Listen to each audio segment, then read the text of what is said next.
¿Qué tal, amigos de Grupo Fórmula? Me da mucho gusto saludarles otra vez en el sillón de la lectura.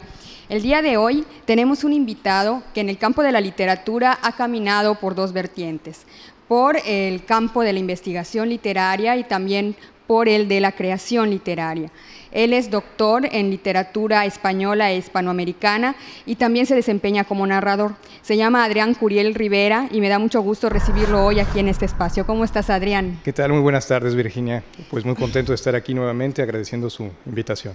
Y bueno, nos traes tu última novela que se titula Bocajarro, cuyo tema, bueno, la temática que aborda me está llamando mucho la atención. Es sobre la televisión, sobre un sitio urbano, sobre nuestra propia época. ¿Qué nos cuenta a Bocajarro, Adrián Curiel? Sí, es una novela, efectivamente, sobre las realidades virtuales creadas a través de nuestra sociedad contemporánea y el mundo de las imágenes. Sí. Surge a raíz de una experiencia de televidente en España. Sí. A mí me llamaba mucho la atención la capacidad que tenían en los telediarios, como los llaman allá, para crear realidades paralelas que todo el mundo creía. Por ejemplo, si perdían un partido en el Mundial de Fútbol, decían que lo que pasa es que les habían robado y que había habido toda una confabulación y un boicot. Y se construye una historia, y ¿no? Se construye una historia que lo que más me sorprendía era que era una historia en la que todo el mundo creía. Por supuesto, porque lo dice el poderoso medio que es la televisión. Así es, así es. Y operaba otro fenómeno muy curioso, que era la estigmatización también hacia los de fuera, hacia los otros. Cuando había crímenes, por ejemplo, siempre curiosamente se decía que lo habían cometido extranjeros. Como yo era extranjero, pues me sentía aludido, ¿verdad? Sí. Y de alguna manera me interesó mucho este fenómeno de cómo se podía contar una narrativa desde las imágenes y una narrativa muy eficaz en la que la gente efectivamente creía, ¿verdad? Y bueno, aquí el protagonista, bueno, en la contraportada del texto se cita, es el animador, y el animador como nombre propio. Sí, aquí es un guiño. ¿Qué significados están pesando en torno a él? Es un guiño a la literatura de ciencia ficción clásica.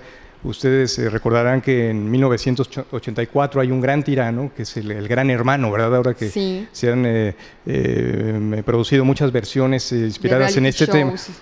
El animador es una especie de gran hermano que controla las conciencias, el pensamiento. ¿El ser superior? Una especie de ser superior que también en esta novela es un ser virtual. Nadie lo ve.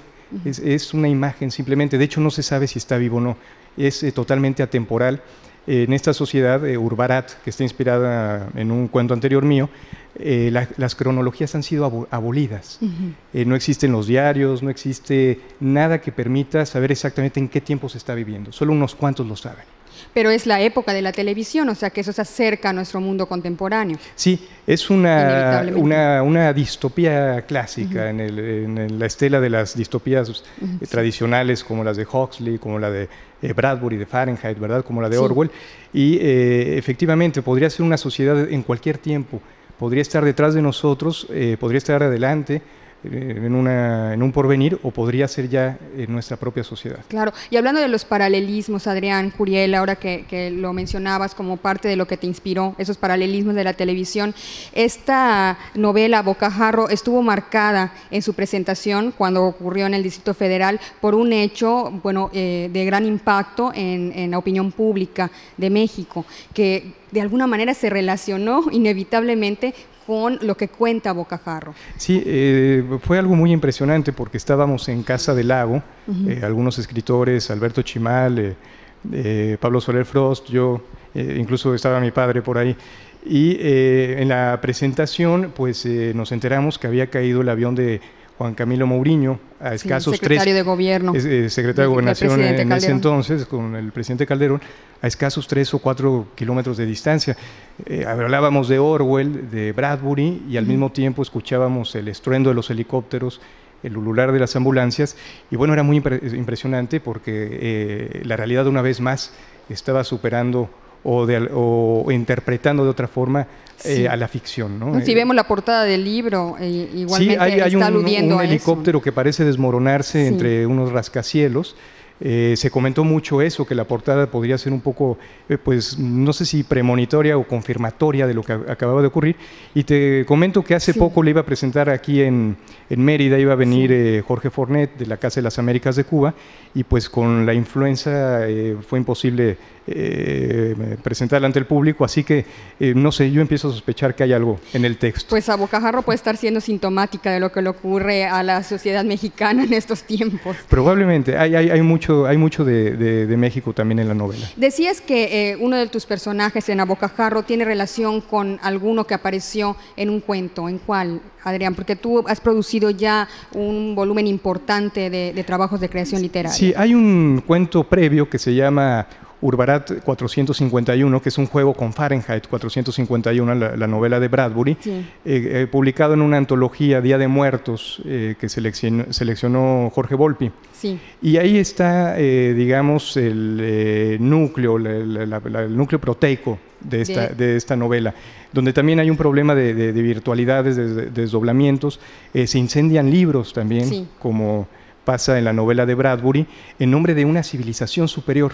Sí. Es decir, hay una constante reflexión acerca del mundo moderno como un mundo tecnológico, sí, que parece ser muy civilizado y muy de punta, cuando sus fundamentos son absolutamente medievales. Y eso es lo que explora también este texto. Que de alguna manera esa temática la has explorado en otros textos. Pienso en El Señor Amarillo.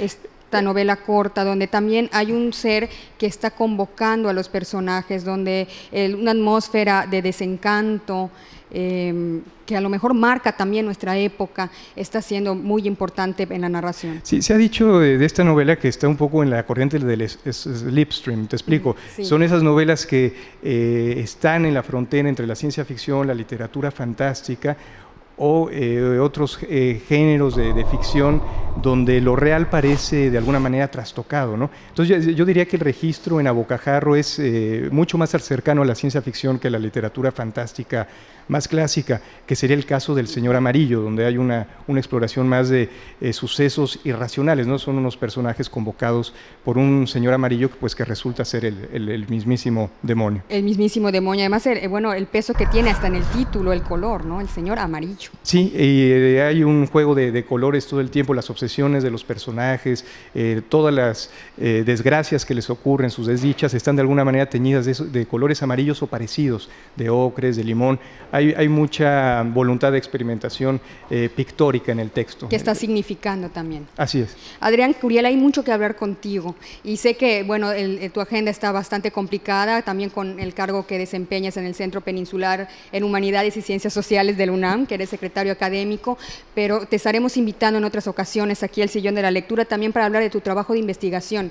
Recientemente, hace cerca de un año, se presentó este título tuyo, Novela Española y Boom Hispanoamericano, que aborda precisamente el fenómeno del boom y nos gustaría platicarlo contigo.